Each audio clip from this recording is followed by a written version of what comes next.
Who are the best MPs the Lib Dems have never had, and what makes a good candidate? Welcome to the Lib Dem Podcast.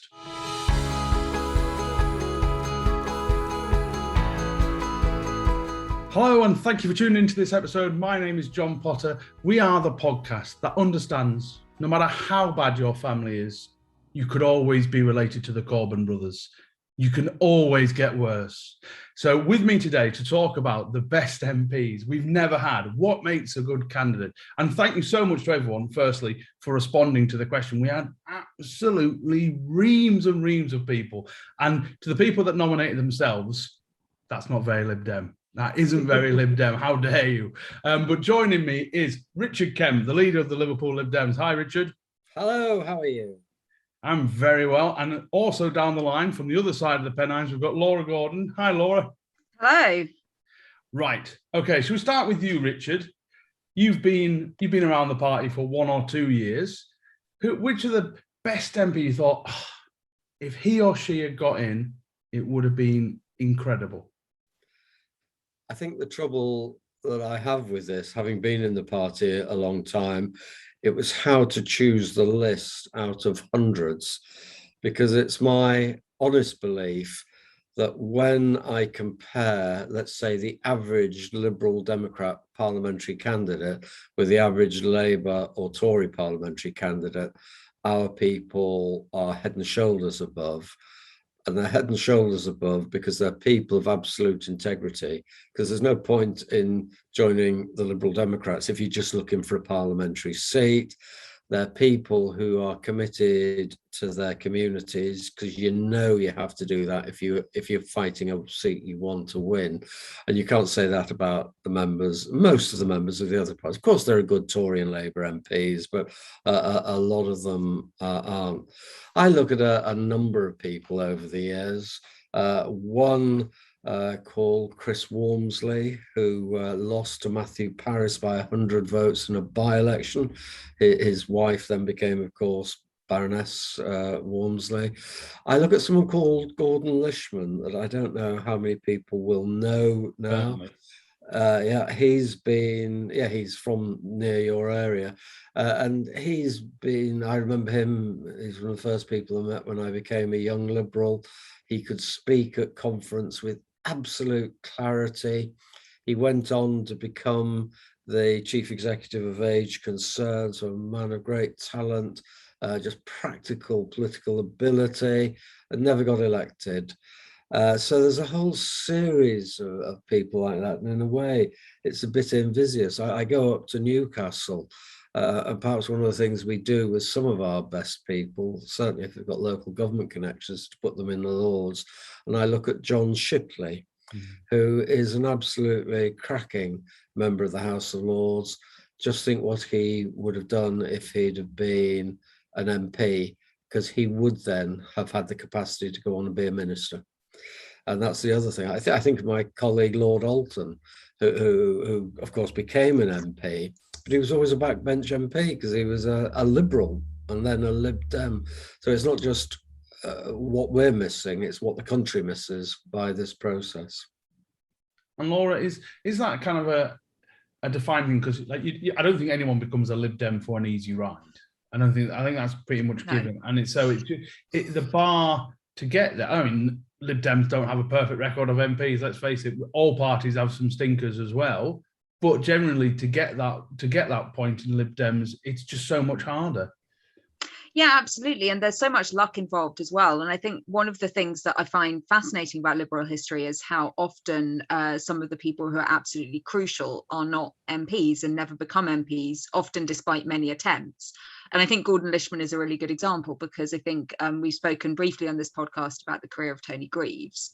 And, many listeners will know, others may not, that sort of Gordon Lishman, along with Tony Greaves, was sort of one of the real drivers of the party's sort of revival as a community campaigning force sort of during the 1970s, in creating this idea of community politics and the thinking that underpinned that, and using that as a way forward for the party, and really setting it out not only as a campaigning strategy, but also as a intellectual process that understood the importance of empowering communities as liberals. So somebody like Gordon is a really good example of these people that are absolutely fundamental to the development of the party, but never become MPs. And I think, I'm always struck looking back at liberal history, how many of these people there are. And I think some of the examples that I'd like to highlight are people like Nancy Sear or Violet Bonham Carter, are both sort of some quite big examples of prominent people who were absolutely crucial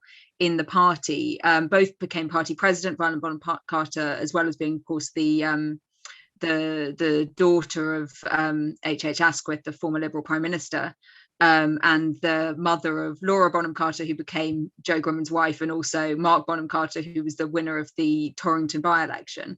So as well as having those family connections, she was the first woman president of the Liberal Party. And stood for Parliament, I think, in every election between, in the 40s and 50s. Nancy Sear stood in every election between, I think, 1950 and 1970. Another former president of the Liberals who famously was the only person who was willing to go on TV to defend Paddy Ashdown when his affair was exposed.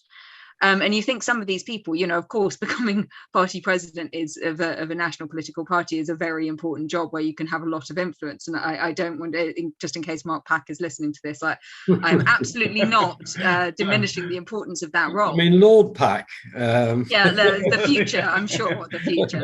But, I think it's, you do think about what role could these people have had if they had become MPs. How many of them could have gone on to become, potentially party leaders? What impact would have that had on the development of the party if we'd been able to get some of these incredibly charismatic speakers, incredibly clear thinkers into Parliament, and what impact might that have had on our party's development? And sort of coming back briefly to Violet Bonham Carter, sort of another thing that she was quite well known for is her opposition to appeasement. And along with Winston Churchill, she was one of the foremost voices speaking out against appeasement during that era. Now, just imagine if we'd been able to have that kind of voice in Parliament, what that could have done for our party's credibility. And I think it does put us sometimes in we're in just a little bit of a chicken and egg situation sometimes, where we aren't able to get some of our best people into Parliament, and therefore we aren't always able to therefore get the cut through, and therefore we end up in this cycle where it becomes harder and harder to get some of these people into Parliament. Whereas in any other party, these people would have been absolutely parachuted into a safe seat and would have gone on to have glittering ministerial careers. Yeah. So I think when I look back at some of these figures, I'm always, on the one hand, a little sad that, we didn't get to see that version of history. But on the other hand, I feel very humbled that, when I look about our party, I feel very strongly that we are the heirs to this centuries-old political tradition that people have been fighting for so hard and for so long. And people who could have had these glittering careers have given that up because they understood the importance of our values, and they were willing to keep fighting for them with little reward and often little prospect of reward. Hello, John from the Lib Dem Podcast here. We are delighted to say that this episode is sponsored by Prater Rains. Now more than ever, you need a professional-looking online presence and website. Prater Rains have been helping Liberal Democrat campaigns succeed for 18 years. Their Lib Dem Foci package combines a website, social media and email system to help Lib Dems win. You'll receive great support from real people, fair pricing and a huge range of features to choose from. Prater Rains are already the bespoke developers for Lighthouse, LibDem Draw Online and the LD Directory. They combine a talented system design with an unrivaled understanding of our party, our data and our systems. To find out more, check out the Prater Rains website at praterrains.co.uk/liberal-democrats. Looking back at that tradition, I'm very conscious of that in my own ward in Liverpool. So Church Ward, with various small boundary changes, has been represented by the Liberals or the Liberal Democrats since 1962. One of the key councillors here in 1974 onwards was Sir Trevor Jones, who was the party president. He was the one that took us out to a string of by-elections, which rescued us from obscurity at one time. And that was combined with, so he was the brash marketing businessman stroke councillor, who then worked with people like, my mind's gone a blank, Gordon Lishman and Tony Greaves, who had a slightly different approach to community politics, but somewhere in the middle, they came together and rescued this party and set us on a path, which means, you know, we never go below 10% of the councillors in this country, and there's a base there. And I think it's that legacy, isn't it? I think, you know, winning is only one type of success. I know that might be really troublesome for some people to understand, but I think of someone who was elected the same year as me into local government, Michael Mullaney, who has stood for the last 10 years in Hinckley and Bosworth. And he really, I don't think, could have done any more in those seats, really ground himself down. And I said now, he doesn't think he'll stand again for the general, but him doing that, keeping that seat ticking over, leading on to council success, you know, and he's still a county council and everything else, but being that kind of voice for liberalism in an area, I can't remember if it's East or West Midlands that he's in, but keeping that ticking over, keeping the liberal voice and the traditions going is so important. And it's very difficult for us as a smaller party. But what's interesting, those are people we've talked about. I also want to talk about some people who I think will be brilliant to be elected as Lib Dems, and that's some of the defectors that came across before the 2019 election. I mean, I'm thinking of Luciana Berger, Chuka Umunna, Sarah Wollaston, Antoinette Sambach. All of them, you know, once they came across, were absolutely brilliant when they did. So, I mean, Laura, do you think these people, I have no idea about their personal circumstances at all. And I am very aware that in some areas of the country, there are selections going on. And so us as a Lib Dem podcast are staying completely kind of neutral as we can. But Laura, what's your view on the people like Chuka and things that came across to us? Yeah, I mean, I think I agree. They brought something different, and many of them clearly felt very at home in the Liberal Democrats very quickly. I mean, personally, I think it would be wonderful if some of them were willing to restand. And I think a few have kind of kept very active in their local parties since. I know Antoinette Sambach in particular has been very active. She's recently had cancer, and so that's limited her ability to campaign, but she has been very active. And similarly, Philip Lee in Wokingham has been very active.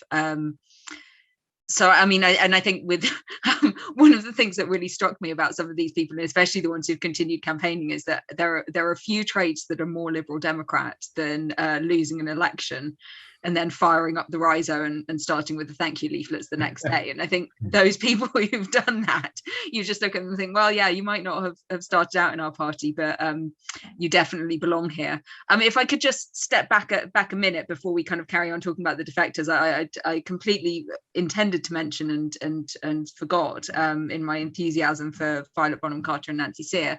Another name that came up a lot in our replies on Twitter and on Facebook was Ludovic Kennedy. No relation to Charles, who again was a campaigning whirlwind, campaigning journalist, particularly focused on miscarriages of justice, who stood for the party many, many times. Was he party president? I'm trying to remember who was party president. May have been party president. Many of them were.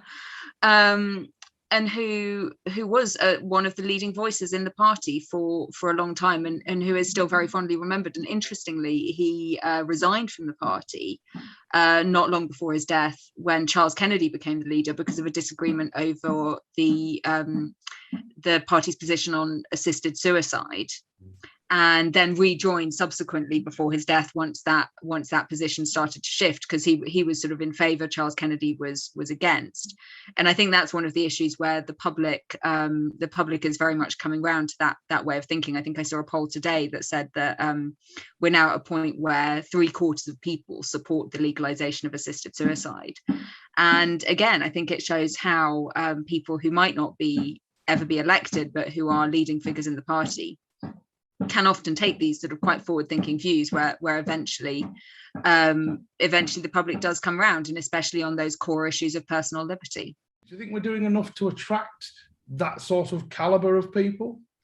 Well, you have to be careful who you attract, because if I go back to the 80s, fortunately, they didn't come to our party, but we had, out of our 8 MPs that Liverpool had at the time, 3 of them joined the SDP, and we wouldn't have touched any of them with a barge pole. Yeah. So you have to look at why people are coming over, who they are, and what their track record is. And their track record of those 3 wasn't good. The track record of Luciana was good, though. She wasn't a campaigner in the way that we Lib Dems are. There's no point in pretending that. I got frustrated with her a number of times as a Labour MP, but she was a good MP. She was an MP with whom I had a working relationship while she was in Labour, as I believe councillors and MPs should work together. And I know that I did speak to her before she publicly announced what she was doing. And Erica, who's our party chair, and I went to see her, and we both said, "You'd be very welcome with us." And she would say time and time again when she was at events in Liverpool, "I feel as though I've come home," because she'd meet us. We could disagree with her on some things. She would go to meetings in Liverpool where she was about to be lynched if she hadn't left early, and just to come and meet rational people was very reassuring to her. Yeah, I mean, you put 3 Lib Dems in a room, you probably end up with 4 different opinions on stuff. So that's the part of having a robust kind of pie. But it's also, I suppose, it's like some of the elections that could have been as well. And I think like Jackie Piercy, again, another person here in the Northwest, that it was the Gorton by-election was the by-election that then didn't happen. And Lib Dems were fighting it. We were looking like it was going to be fun. Jackie was going to get, who was absolutely amazing. Obviously, she was chair of the Northwest Lib Dems for some time as well. But it just didn't happen for her. And then it's strange what happens to people like that, isn't it, Laura? Yeah, well, I know a bit about council by-elections, but no, absolutely, I think that's a really good example. And I think that had that by-election taken place, and for anyone who wasn't part of the party then, that was the by-election in Manchester Gorton that was cancelled when the 2017 election was called shortly before polling day, where we'd come off our incredible win in Richmond Park, showing that we could take seats off the Tories. And we were then at a point where it looked like we were about to take a seat off Labour. And that would have been absolutely transformational for the narrative around the party and where we were going and how people saw us. And unfortunately, it didn't happen. The by-election didn't take place, and we lost the opportunity to do that. And I think it just shows, I mean, obviously, also Jackie would have been a fantastic MP. She's not someone I know well, but I've met a few times, and she's absolutely fantastic. I think we did agree on this podcast that we weren't going to talk about people who are still trying. So I will stop gushing about Jackie at this point. But I think just coming back to that narrative, that it just shows that element of luck and how sometimes it just doesn't go your way, but also missed opportunities. And I think there's another example of that if you look back to the 1980s, where the SDP was formed, and we had the Bermondsey by-election, which was this enormous swing for Simon Hughes to take the seat. Again, the party riding high, this sort of showing the opportunity that we had to remake the political system. It's all fantastic. Then we go through to the Darlington by-election, which was a few months later. There was a local television personality as the candidate, Tim Cook, I think, something Cook, and who was, by all accounts, not a very good candidate.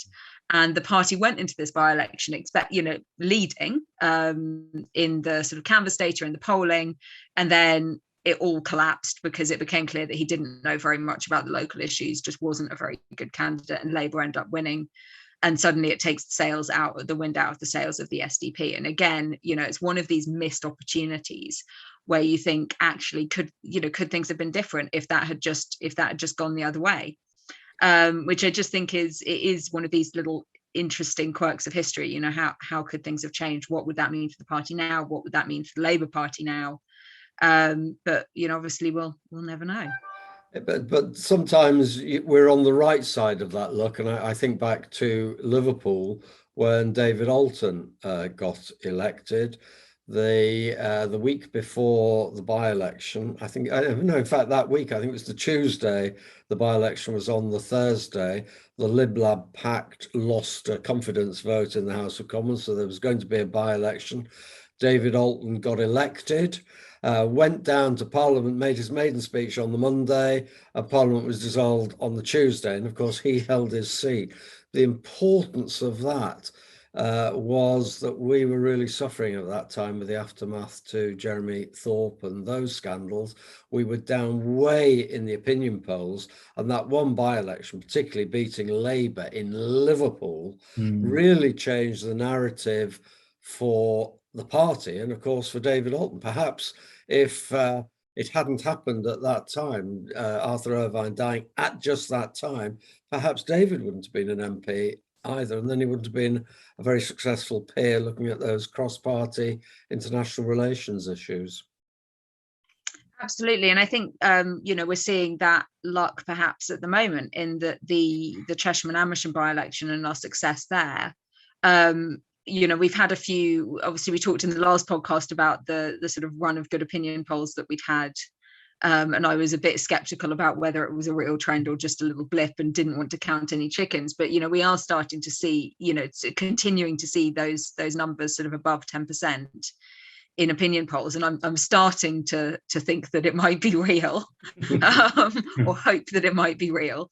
And, again, that bounce, that narrative that we were able to create with that sort of blue wall stunt, has changed the narrative around the party. It does seem to be feeding through into a little bit of an opinion poll boost.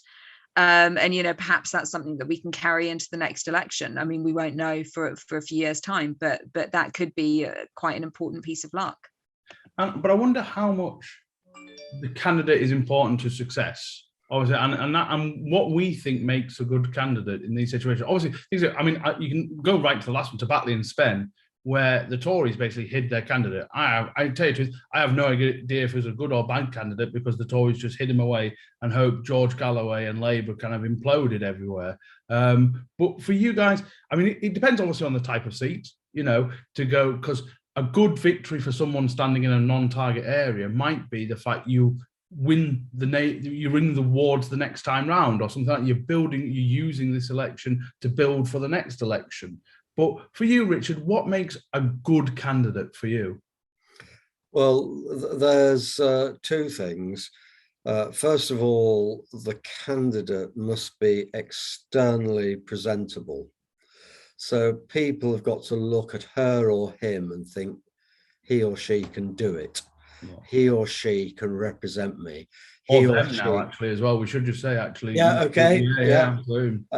Absolutely. I'm trying to be inclusive. But yes, a person of stature that people respect and say, I'd like that person to be there in the House of Commons battling for me. But the other side of it is the trickiest bit. And that, of course, is creating the team. Because if you're looking at 70,000 electors, 100,000 people, you can't be Mr. Very Nice Person in the way you can as a councillor in a much smaller area. So how do you build up the team of people? How do you let go of things? I know candidates who micromanaged every bloody leaflet that went out in a constituency. Well, that's no good, because that meant they weren't trying to get the press on their side, that sort of thing. So it's a difficult balance. You've got to be very externally focused, but you've also got to be very internally focused at the same time. Now, Laura, you were in the middle of all this in 2019 as a target candidate. Obviously, you can comment on yourself if you wish, but for you, what do you think was your role? How did you feel going forward? What was the key things you felt you had to do? I think Rich is absolutely right. The key thing that the candidate does is around building the team and that working with the press, and that sort of trying to sort of build up this kind of team that can take you through to victory. I think one of the challenges as a candidate, because a lot of us kind of come to it through our background as campaigners and find campaigning very interesting. It's something that we know a bit about and that we sort of want to keep doing. And I think one of the challenges can be thinking sort of, well, what can only the candidate do? And a lot of that will be around the press, a lot of that will be around fundraising, and then some of this team building type work, but then trying to do a little bit less of the things that actually could be done by someone else. But I think the sort of the real challenge of being a candidate is that you just have to be a jack of all trades. There are so many different things that you have to be able to do as a Liberal Democrat candidate. You know, you need to be able to fundraise, you need to know a little bit about campaigning, you need to be able to talk to the press, you need to be able to organise door knocking rotas and recruiting members. You know, you need to be able to kind of go to conference and make a speech. You know, there's a whole range of things that you need to be able to do, and obviously everybody will be a bit better at some and a bit worse at others. And kind of seeking training and support for the things that you're less good at. But it is that difficulty in doing doing sort of all of these different aspects well and trying to find the balance between them. Being a by-election candidate is a sort of completely different kettle of fish, in that sort of I was never actually my by-election was never actually called, but we kind of thought we were going to have one, so I was kind of sort of a by-election candidate for several months. And I mean, that is just a whole different story, because sort of there's this whole infrastructure that's set up and you're basically there as a kind of figurehead, but actually you know that it's all the campaigners who are the ones who are going to win it, and all you can do is mess it up for them. So you're kind of constantly scanning for banana skins, trying to avoid falling on your face and ruining everyone's hard work. And I can remember talking to both Jane Dodds for Brecon and then obviously Sarah Green, and it is about it's almost like a front of house for the by-election candidate, actually welcoming all these people that have come from everywhere, thanking them, and being that almost Mr. Motivator kind of role, saying thank you all, brilliant, let's go get them kind of thing. Absolutely, but I think it is. I think just to kind of contradict what I said, perhaps to an extent, in that, you know, the kind of meat of the campaign is done by the campaigners, but actually the candidate has such an important role in sort of motivating people to show up and inspiring people to keep working, because these campaigns are such hard work for everyone and require really the whole party to pitch in. And, you know, often these campaigns are won and lost on whether people are willing to come. You know, you might go once out of duty, but you'll go a second time because you believe in the candidate. Yeah. And, you know, it is that when there is somebody, and I think Sarah and Jane are both people that, you know, I absolutely believed and was going to go sort of make quite a big effort to go and campaign for them. Yeah. And I suppose that where you know, having that really good candidate does inspire people to do it, and that can actually, it's not even just the record as the candidate, it's the record before that, you know. So Sarah, for example, her work with the Social Liberal Forum, you know, inspired a lot of people to go and campaign for her, because, you know, we knew that she had ideas and that she was able to express them and to work with others to try and put them into practice, and that inspired many of us to go and work for her. And again, it's not just on victories. It's all, and I think of Tom Gordon's role in Batley and Spen. Tom was brilliant. If anyone's listened to our review podcast after Batley and Spen, Tom was really frank. He said, you know, the best person in the M1, Kim Ledbetter, was probably the best person to be the MP out of I can't remember how many candidates there were in Batley and Spen. There was about 12. But Tom's role was to keep the flag flying in those wards that have been Lib Dems for decades, like Kath Pinnock seat and stuff like that. And Tom did that perfectly. He was sensible, he was approachable, he motivated, did the media stuff well, got needed to be where he needed to be. And all right, and you might think how can you possibly think that was a good campaign? We lost our deposit. But actually Tom did what needed to be done. So that seat, when that's up next year, the Tories haven't just had a free ride in it. And so again, it's how we measure that success isn't always on whether you get that MP in Westminster. And of course, in that case, it was making sure that we're still capable of delivering 2 wards for the council, hopefully more, but keeping that core base.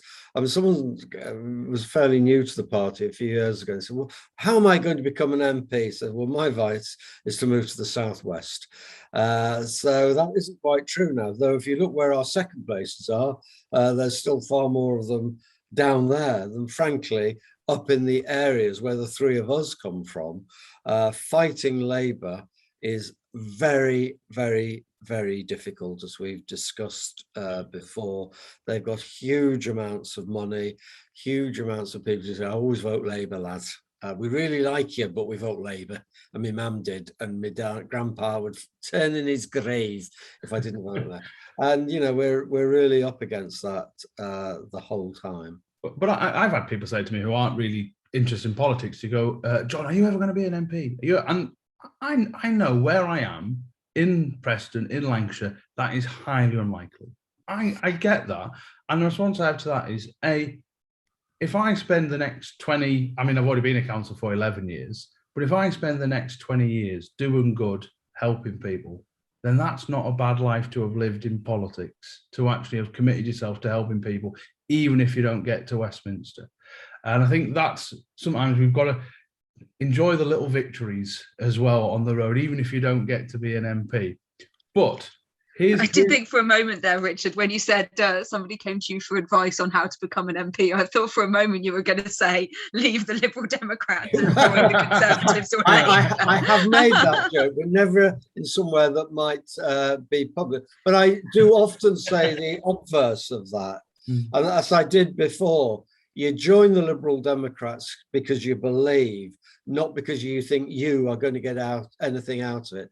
In some cases, you can walk into fairly easy council seats on some occasions, but you're never going to be an MP unless you work extremely hard and believe, keep the faith. And that's why, as Laura said, I'm incredibly proud to be a Liberal, to be part of a tradition that's been around for at least 150 years, fighting with different policies, because policies have to change, but fighting on a consistent set of principles. There's nowhere else for me to go. And perhaps I could, I mean, in the 80s, people dealt with things differently, but I had informal approaches from both the Labour and Conservative Party. I don't know what I was doing wrong, but there was no chance of me going to either of them. What's the point of going to the House of Commons to be told to vote for things you don't believe in? Yeah. I'm a Lib Dem. I'm staying here, mate. And I suppose that comes to the next point on this kind of best potential MPs. Is it, because I mean, Lib Dem, like all the major political parties in the UK, Lib Dems are a fairly broad church. We're not like, you know, you go to the Netherlands and there's 3 liberal parties that you could possibly go into. So under the assumption, and we don't always get this right, that the Lib Dems have done their selection right, so you haven't got crazy people standing for the Lib Dems. I get that we don't always get that right, and that's another whole other podcast we'll probably have with Candy Piercy on selections, etc. But is the best potential MP someone that Lib Dems like, or is it someone the community likes? I mean, ideally, because you might talk to someone who has a policy difference and go, how could you be a Lib Dem if you don't believe in X, Y, and Z? I mean, and the classic case might be Norman Lamb during the thing where he was very much, you know, he wasn't for a second referendum. He said we had to honour the first one. And that very much put him into the fringe of the Lib Dem. And actually, I think he's left the Lib Dems now as Norman Lamb. But he was a brilliant MP and he was very well liked locally. So, Laura, how do you get that balance right? Well, I think it has to be an element of both. I mean, obviously, if we have candidates that the community doesn't like, then we won't win. And there's not much point. We might as well all go to the pub. But on the other hand, you know, if we have candidates that don't agree with Lib Dem core values and policies and principles, then, you know, there's not much point electing them and we might as well all go to the pub. You know, all roads lead to Rome sometimes. So yeah, I mean, there has to be an element of both.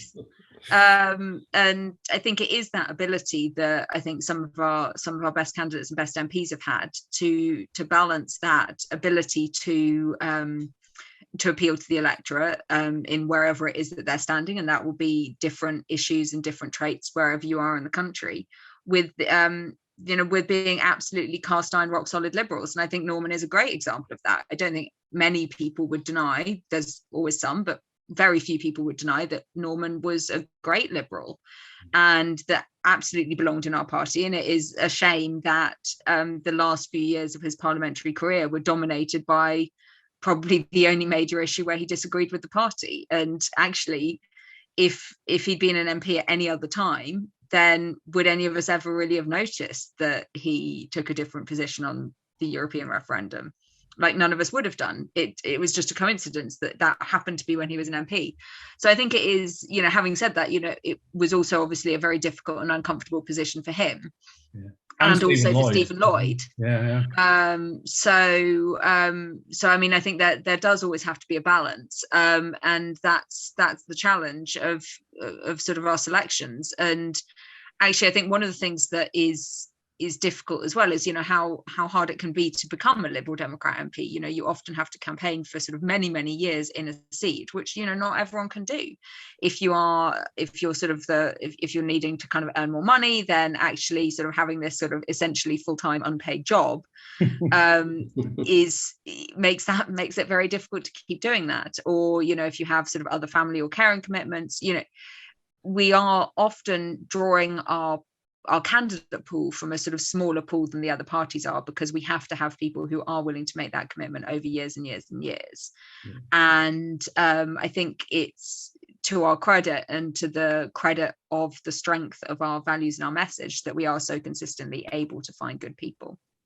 I suppose before I bring Richard in, it's kind of the point is, if you had like an MP, I'm trying to think, and this is not being unkind to anyone, okay, because we've only got 12 MPs, but if I say one of our least well-known MPs now is probably Sarah Olney, for example, she hasn't got as high a profile because there's Ed Davey, there's Munira Wilson, there's Leila Moran, all in that side, geographically very similar, and she probably doesn't get as much media attention, but she might be the best constituency MP out of all of them, but just because the wider population doesn't know that, doesn't make her any less of a good MP. And then some would say, I mean, round here, again, I can talk about a non-Lib Dem. If I think of the previous filed MP, Michael Jack, who's a Tory, nobody will know who he was, but he was a brilliant constituency MP. And I suppose that is another dilemma we've got with selection as well, isn't it, Richard? Yes, it is. But to go back to how much do Lib Dem MPs have to believe in liberalism? Well, they have to have 100% belief in liberalism, but not necessarily 100% belief in every single policy that the party is promoting. So if we go back to Norman Lamb, was he an internationalist? Yes, he was. Did he believe in European membership? Yes, he did. Did he have the same views as what we should do after the referendum? No. But the key principles, he was entirely a liberal that I could support. And I thought this particularly, I bumped into David Alton, and I moved to Liverpool to be David Alton's agent. And he always knew we had one fundamental disagreement. He is totally anti-abortion. I'm not pro-abortion. I don't think anyone's pro-abortion, but I believe in a woman's right to choose. I believe that we should have abortion freely available in law. But that didn't stop me being a good mate and agreeing with him on 95% of things. And I'm particularly proud at the moment. He's one of the 3 people who's been named by China as never being allowed to go there or associate with Chinese people because he's worked on the Uyghurs. So how could I disagree with that? You've just brought another classic example because you just brought it up. I mean, think of Vince Cable at the moment. I mean, everyone has had their head in the hands a little bit with what Vince Cable's been saying and doing at the moment. We think, of course it's genocide, Vince. What are you doing having a pint with Nigel Farage? Shut up. But does that completely destroy all the respect I've had for Vince Cable over his decades of service? No, you just kind of think, but you're never going to find a Liberal that agrees on everything. And sometimes you've got to be a bigger person, say, you know what, if you do want to agree on everything, then it's a cult. And you might as well have a shrine to Jeremy Corbyn in your living room, because that's just not the way proper. Yeah, it all sounds rather illiberal, to be honest. What does? All agreeing on everything. Yeah, absolutely. Yeah. Although I would have a cult figure, it'd be Joe Grimmond in my case. Joe Grimmond, okay. Well, mine would be you, Richard. That's there we go. But you normally do these things when you're dead, and I ain't going yet. If you don't. I'll give it a year. And I think actually, if we do come back to Vince Cable, then, because I think this is partly why we decided not to mention anyone that's still trying. I think the career of Vince Cable does illustrate that actually political careers can go on rather a long time. So, just because somebody didn't succeed at their first or their second time of asking, or maybe even their third or their fourth time of asking, we can't conclude that they're the best MP that we've never had. They're just the best MP we've never had yet. Yeah, that's absolutely. And I think with that is almost the perfect way to end this episode. So thank you very much. And again, thank you to all the audience for bringing in those suggestions. When you do listen to this episode, hit us with the comments. What do you think? Do you agree with that? Did you know about some of these people? And I'll be absolutely brutally honest with you. Some of the people Laura mentioned, I had not heard of. I generally hadn't, because we were going to try and get someone from the Liberal History group to come on as well, which would have been great. But we might come back to that. There we go. Oh, she did homework, Richard. That's I did do homework. Yeah. There's always one star pupil, isn't there? But no. Can I also mention, sorry, just before we go, the reason we did this topic in particular was because we promised our 1,000th follower on Twitter, Tom Campion, that we would do a topic of his choosing. This was it. It's taken us about a year, but we did get there. Now, Tom has just been selected as a candidate in a ward in Newcastle, which is a held ward where the councillor very sadly died recently. Yeah. So obviously it's the summer. There's a little while to go before the local elections in your area. Tom has a virtual phone bank, which wherever you are in the country, you can log in and help. I'm sure he's also keen for donations. So yeah, this is obviously Tom's episode. So perhaps we can all go and help Tom get elected. That is a perfect shot. She's done two really good points, Richard. We're not having her on again. This is no. That's let's go back to ridiculous. But thank you. That is really important, actually, that we do that. And we should also say, between this episode and the last one we recorded, there have been some fantastic Lib Dem gains in by-elections across the country. So congratulations to all those people, all those that took part. And even if you stood and weren't successful, thank you for flying that flag. Really important that we still do that. And well, I suppose just thanks to Richard, thanks to Laura. If you want to catch either of them, Laura is at LibDem Laura on Twitter, and Richard is Councillor Kemp on Twitter. Don't type in Colonel Kemp. He's some army bod who doesn't like talking about Lib Dems at all. So that'll be one. My name is John Potter. You can catch everything to do with me at John Potter LD. You can follow the podcast at LibDem Pod. We're all over YouTube and Facebook if you want to watch this, or you can listen to us wherever you get your podcast. And if you want to be really nice to us, you could subscribe on Patreon, donate a little bit of money every month, helps keep the podcast going. And we do things like giveaways and exclusive content just for people that do. So thank you so much for tuning in. We'll be back with another episode, and we've got some really exciting stuff. We've confirmed some great guests coming up, and we've got some more live shows coming up as well. So thank you so much for staying with us. Have a great day, and we'll be back on another episode very soon.